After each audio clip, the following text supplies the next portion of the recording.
یہ کبھی نہ سوچیں کہ آپ خوبصورت ہیں یا نہیں۔ اگر آپ اپنا مستقبل خوبصورت بنا لیتے ہیں تو آپ دیکھیں گے کہ خوبصورت چیزیں خود بخود چل کر آپ کے پاس آئیں گی۔ ایسے لوگوں سے دور رہیں جو آپ کا وقت برباد کرتے ہیں۔ جو لوگ آپ کی پرواہ نہیں کرتے تو آپ بھی ان کی پرواہ کرنا چھوڑ دو، کیونکہ جتنی زیادہ آپ ان کی پرواہ کریں گے اتنی کم وہ آپ کی پرواہ کریں گے۔ ایسے لوگوں کو اگنور کریں اور اپنے آپ پر توجہ دیں۔ چیزیں خود بخود تبدیل ہونا شروع ہو جائیں گی۔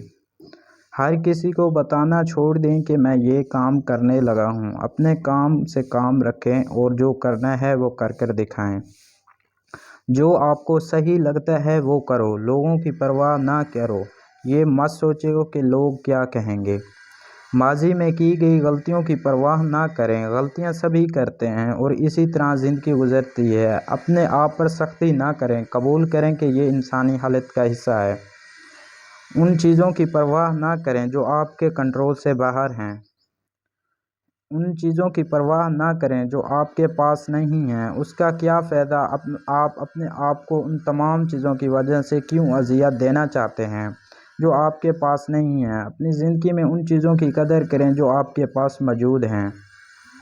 دوسرے کیا سوچتے ہیں اس کی پرواہ کرنا چھوڑ دو۔ آپ ہر ایک کو اپنا جیسا نہیں بنا سکتے۔ صرف اپنی پوری کوشش کریں اور آپ کو بعد میں کوئی افسوس نہیں ہوگا۔ ڈر کی سوچ اور کشمکش سے باہر نکلو اور خاموشی میں زندہ رہو۔ دنیا تمہاری جانوں کا قید خانہ ہے۔ خبردار اس جانب دوڑو جو خدا کا میدان ہے، اس لیے کہ یہ عالم محدود اور اللہ لامحدود ہے۔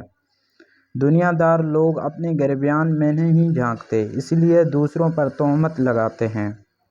جہاں پانی گرتا ہے وہاں سبزہ اگتا ہے اور جہاں آنسو گرتا ہے وہاں رحمت اترتی ہے۔ لوگ سمجھتے ہیں کہ بت صرف پتھر کی مورتی کا نام ہے، لیکن ہر وہ چیز جو آپ کے دل میں اللہ تعالیٰ سے زیادہ اہمیت اختیار کر جائے وہی آپ کا بت ہے۔